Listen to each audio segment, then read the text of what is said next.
नमस्कार दोस्तों, आपका स्वागत है आपके अपने YouTube चैनल खाओ बनाओ किचन में। दोस्तों, आज मैं आपके साथ एक ऐसी मिठाई की रेसिपी शेयर करने वाली हूँ जो मुंह में रखते ही घुल जाती है। ये इतनी सॉफ्ट होती है, आपने अभी तक इतनी सॉफ्ट मिठाई नहीं खाई होगी।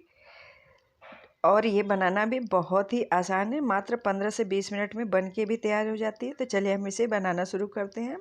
इसके लिए हमने 1 कटोरी मूंग की धुली हुई दाल ली हुई है और 2 कटोरी हमने उड़द की धुली हुई बिना छिलके वाली दाल ली हुई है और इसे हमने सूखे कपड़े में पोंछ के थाली में रख लिया हुआ है। अब दोनों ही दाल को हम मिक्सी जार में डाल के इसका बिल्कुल ही बारीक सा पाउडर तैयार करेंगे। और मेरी दोनों ही दाल का वज़न 600 ग्राम है। तो इस तरह से हम इसे डाल के अच्छे से पीसेंगे।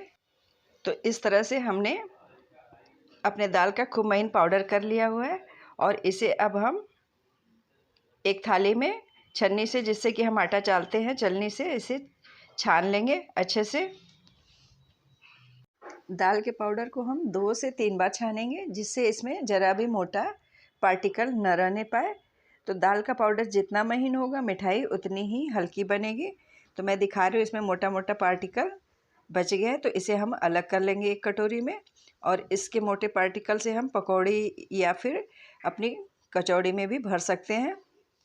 इस तरह से हम इसे अलग कर लेंगे। अब फिर से हम एक बार इसे और छान लेंगे दाल के पाउडर को दोबारा। तो दूसरी बार इसे छानने के बाद आप देखेंगे कि मोटा वाला पार्टिकल बहुत ही कम मात्रा में बचा हुआ है। तो ये मेरा पाउडर खूब अच्छे से बारीक सा तैयार हो गया, हमने इसे छान लिया हुआ है। अब हम अपनी आंच पे चढ़ाएंगे कढ़ाई, और कढ़ाई के अंदर भी दाल के पाउडर को हम एक बार फिर से छान लेंगे इस तरीके से।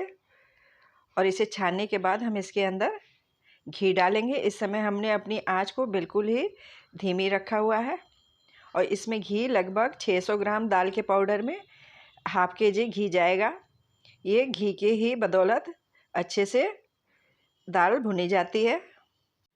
इसे भूनते वक्त हमने आँच का बहुत ही ज़्यादा ध्यान रखना होता है। हम इसे भूनते वक्त मीडियम टू लो फ्लेम पे ही आँच को रखेंगे। बहुत ज़्यादा हम तेज़ आँच नहीं रखेंगे, नहीं तो ये जलने लगेगा बहुत जल्दी से, क्योंकि दाल का पाउडर बहुत ही बारीक है। ज्यों ज्यों घी गलता जाएगा त्यों त्यों ये दाल थोड़ी पतली होती जाएगी और ये बहुत ही जल्दी से फिर पकने लगेगी। तो इस मिठाई को बनाने में हम डालडा या तेल का इस्तेमाल नहीं करेंगे बिल्कुल भी। हम सिर्फ देसी घी ही इसमें इस्तेमाल करते हैं, क्योंकि ये मिठाई का स्वाद देसी घी के से ही खुल के आता है। अगर हम डालडा इसमें इस्तेमाल करेंगे तो ये मिठाई कड़ी हो जाएगी, फिर तो जितनी सॉफ्ट ये बननी चाहिए उतनी सॉफ्ट नहीं बनेगी। तो इस तरह से हमने इसे कढ़ाई में लगातार चलाते ही रहना है। इसे हम आंच पे रख के छोड़ेंगे नहीं, लगातार चलाते हुए हम इसे भूनेंगे। तो जो जो ये पकता जाएगा इसमें बबल्स आते जाएंगे, क्योंकि घी इसमें थोड़ा ज़्यादा मात्रा में होता है। तो इसे हम लगातार चलाएंगे, क्योंकि जो है दाल का पाउडर बहुत ही बारीक था। अगर हम रख के छोड़ देंगे तो ये इसका रंग अच्छा नहीं आएगा। इसका रंग बिल्कुल ही गोल्डन सा होना चाहिए। तो ये खूब बढ़िया से पक सा चुका है। हमने आँच बिल्कुल ही धीरे रखी हुई है। अब ये कढ़ाई की गर्माहट से ही थोड़ा सा इसका रंग और आ जाएगा। तो दाल का रंग बिल्कुल ही गोल्डन सा हो चुका है। तो अब हम अपनी गैस को ऑफ कर देंगे और इसे हम कढ़ाई में ही 3 से 4 घंटे के लिए रख देंगे एक साइड में। ये बिल्कुल ही ठंडा होने के बाद जम सा जाएगा। अब हम चीनी तैयार कर लेंगे। तो हमने 2 कटोरी चीनी को मिक्सी जार में डालेंगे और इसे भी बिल्कुल ही बारीक सा इसका पाउडर तैयार करेंगे चीनी का। तो चीनी को भी पीसने के बाद हम चीनी को के पाउडर को भी अच्छे से छन्नी में छान लेंगे, क्योंकि चीनी का पाउडर भी बिल्कुल ही बारीक ही चाहिए, जैसे कि दाल का पाउडर हमने किया हुआ था।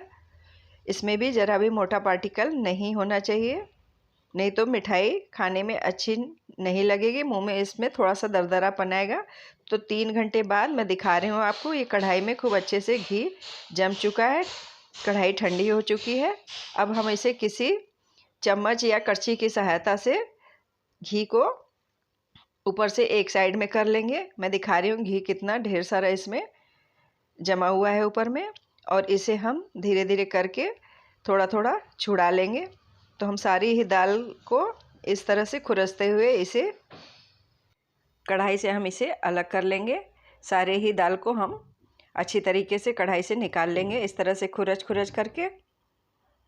तो मैं दिखा रही हूँ कितना बढ़िया से ये जमा हुआ था और कढ़ाई से खूब अच्छी तरीके से अलग हो गया है। अब इसके बाद हम इसे अलग करने के बाद हम लेंगे एक बड़ी थाली।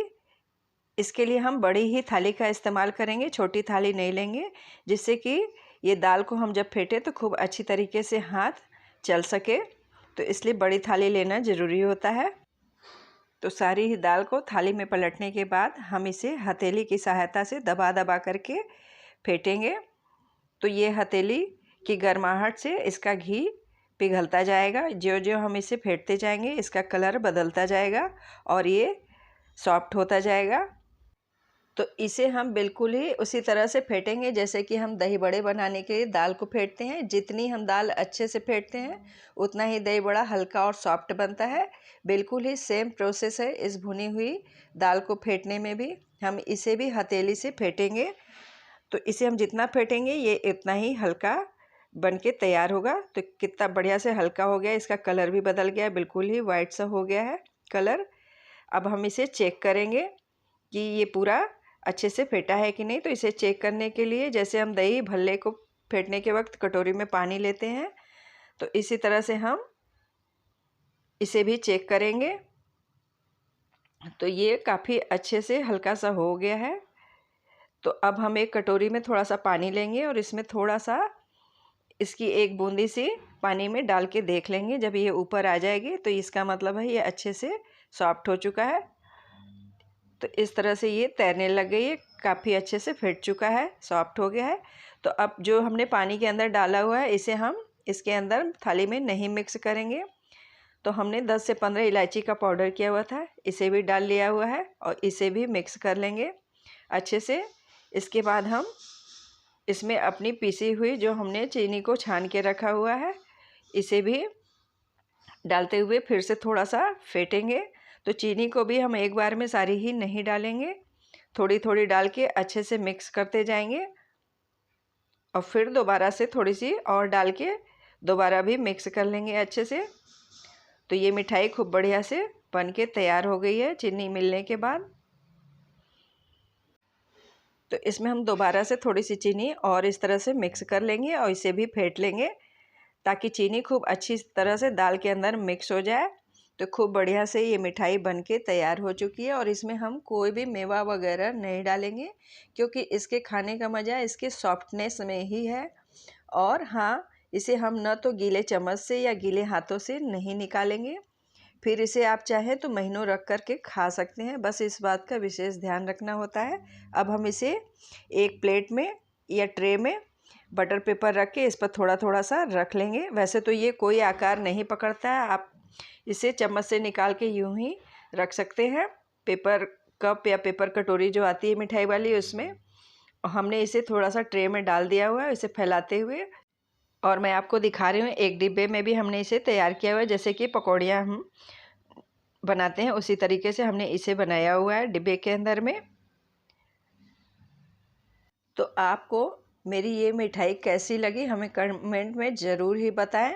ये मिठाई बच्चों को क्या, बिना दांत वाले दादाजी भी खूब मज़े से खाएंगे। तो इसे अब हम पलट लेंगे एक प्लेट लगा करके और अपने पेपर को हटा लेंगे इसके ऊपर से। तो कितनी सॉफ्ट सॉफ्ट और जालीदार बनके तैयार हुई है मेरी मिठाई। इसमें हम थोड़ी सी बर्क लगा लेंगे।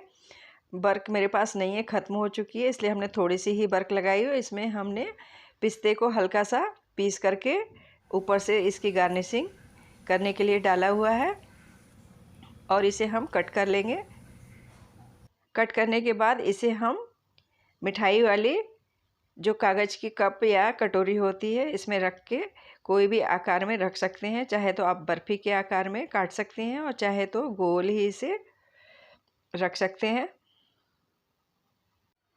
तो मैं इसे काट के भी आपको दिखा रही हूँ। इसे काटने के लिए ज़्यादा मेहनत नहीं करनी पड़ती, इसमें हमने खाली चक्कू को हल्की सी इस पर रखना ही पड़ता है, ये अपने आप से ही निकलने लगती है। सिर्फ इसे एक आकार देने के लिए, वैसे तो इसमें कोई आकार नहीं है ना। अब इसके लिए इसके बाद हम इसे किसी चम्मच से इस तरह से उठा लेंगे और उठा करके ही अपने मिठाई वाले कप में रख लेंगे, कटोरी में। इस तरह से हमने रख करके तैयार किया हुआ है। कितनी देखने में भी अच्छी लग रही है, जितनी ये देखने में अच्छी है उतनी ही खाने में भी बहुत ही टेस्टी होती है ये मिठाई। तो मुंह में रखते ही घुल जाने वाली दाल की ये मिठाई की रेसिपी आपको कैसी लगी? अगर आपको ये अच्छी लगी हो तो इसे फैमिली और फ्रेंड्स को ज़रूरी शेयर करें। साथ ही में मेरे चैनल को सब्सक्राइब करने में ज़रा भी कंजूसी न करें। मिलते हैं फिर एक नई रेसिपी के साथ। तो आप भी इस तरह से बिल्कुल ही सॉफ्ट और मुंह में घुल जाने वाली मिठाई को बना करके इसका आनंद ज़रूर ही लें। Thank you.